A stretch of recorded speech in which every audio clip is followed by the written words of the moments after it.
everybody. Jessica Stone at Stansberry Research, along with Stansberry Newswire's Scott Garliss. And Scott, you make the case that a weak dollar is good for stocks. Now, we've got people within the Stansberry universe who say, look, we don't want a weak dollar. It drives everybody into hard assets.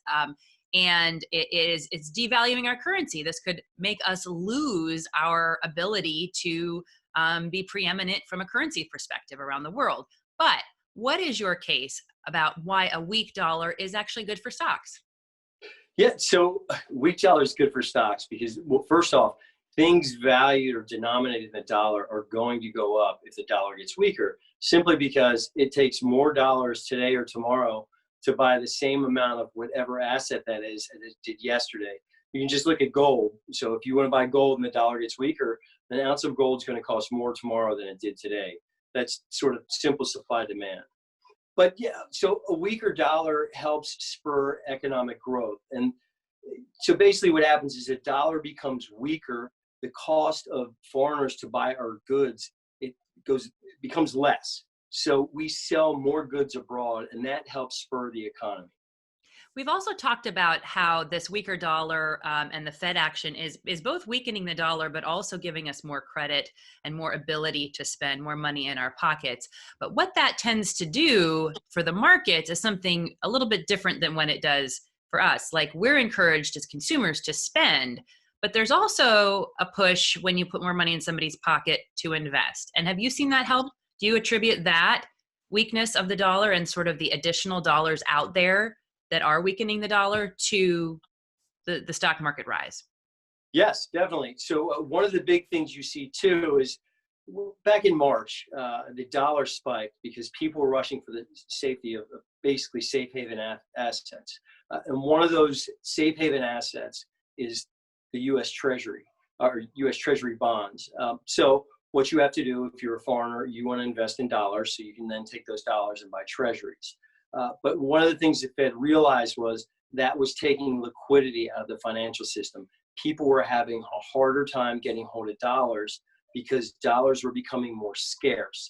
Everybody around the world wanted to get into dollars for safety reasons. So what they did was they flooded the system with more dollars to make it more available. And when something becomes more available, it loses its scarcity value. So we saw the dollar tank.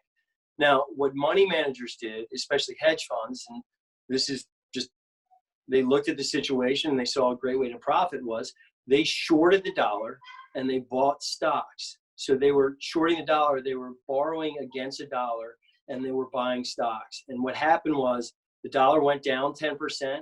And let's look at the NASDAQ. The NASDAQ rallied about 70% from the lows in March to the highs. So they were benefiting doubly because the money they borrowed from shorting the dollar, they invested in stocks.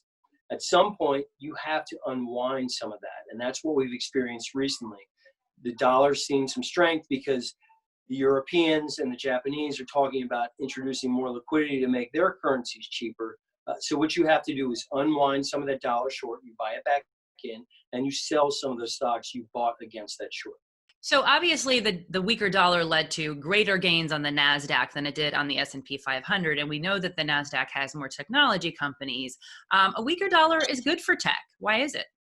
Yeah, so a weaker dollar is great for tech because, again, all these technology companies, a lot of them are primarily US based. And what that does is, again, it makes their goods cheaper to sell abroad. So if you're looking at an economic slowdown like we're going through and you're a company, what do you want to do? You want to make your business more efficient so you can get more margin and more profits out of your business. And if you're firing people, and you have a technology program that can come in and do their job, basically cost you less money, you're going to invest in that. So for technology companies in a soft economy like this with a cheap dollar, it winds up being very good for them. Scott Garliss there with the Stansberry Newswire. Thanks for joining us. And if you want to see more of his content, hover on the screen. We'll connect you to the Stansberry Newswire. You can also find us on YouTube, on Facebook, Instagram, LinkedIn, and Twitter. Thanks for watching. That's all for now.